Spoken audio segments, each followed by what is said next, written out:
ये वीडियो सिर्फ मनोरंजन के लिए बनाया गया है। इसका मकसद किसी भी व्यक्ति, समुदाय या धर्म को ठेस पहुंचाना नहीं है। कृपया इसे गलत अर्थ में न लें। एक गांव था, जितना खूबसूरत था उतना ही शांत। वहां रहते थे दो दोस्त, रायस्टार और ज्ञान भाई। दोनों अनाथ थे, लेकिन एक दूसरे के लिए जान देने को तैयार। साथ में एक छोटा सा जिम चलाते थे।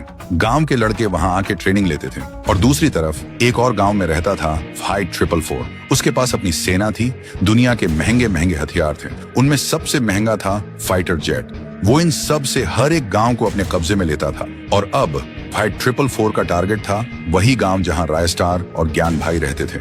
एक दिन फाइट 444 ने अपनी सेना के साथ उस गांव पर हमला कर दिया। आसमान से मिसाइलें, जमीन पर गोलियां, हर तरफ सिर्फ धुआं और आग थी। गांव का हर इंसान घुटनों के बल बैठकर गांव के लिए भीख मांग रहा था। ज्ञान भाई भी वहां था। रायस्टार किसी काम से बाहर गया हुआ था। फाइट 444 चिल्लाकर बोला, आज से ये गांव और इस गांव का सब कुछ मेरा है। तभी ज्ञान भाई गुस्से से बोला, ये गांव हमारा था, हमारा है और हमारा ही रहेगा। उसी वक्त उसको दो बंदूक मिलती हैं और वो दोनों हाथों से बंदूक चलाने लगता है और फिर फाइट 444 के दो आदमी को मार देता है। फाइट 444 कुछ नहीं बोलता, चुपचाप वहां से चला जाता है। गांव के लोग खुशी से उछलने लगते हैं।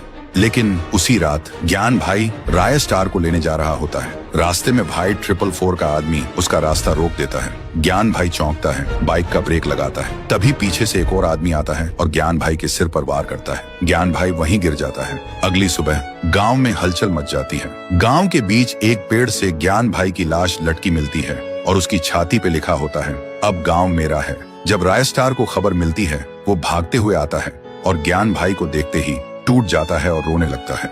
और तब से रायस्टार गांव से गायब हो जाता है। किसी को भी नहीं पता होता है वो कहाँ है। तो दोस्तों, क्या रायस्टार अपने दोस्त ज्ञान भाई की मौत का बदला लेगा? क्या वो वापस आएगा फाइट 444 से टक्कर लेने? अगर आप भी उस दर्द को महसूस कर पाए तो कमेंट में जस्टिस फॉर ज्ञान भाई लिखना मत भूलना। और अगर पार्ट 2 चाहिए तो सब्सक्राइब जरूर करना, क्योंकि कहानी यहीं खत्म नहीं होती। ये तो सिर्फ शुरुआत है।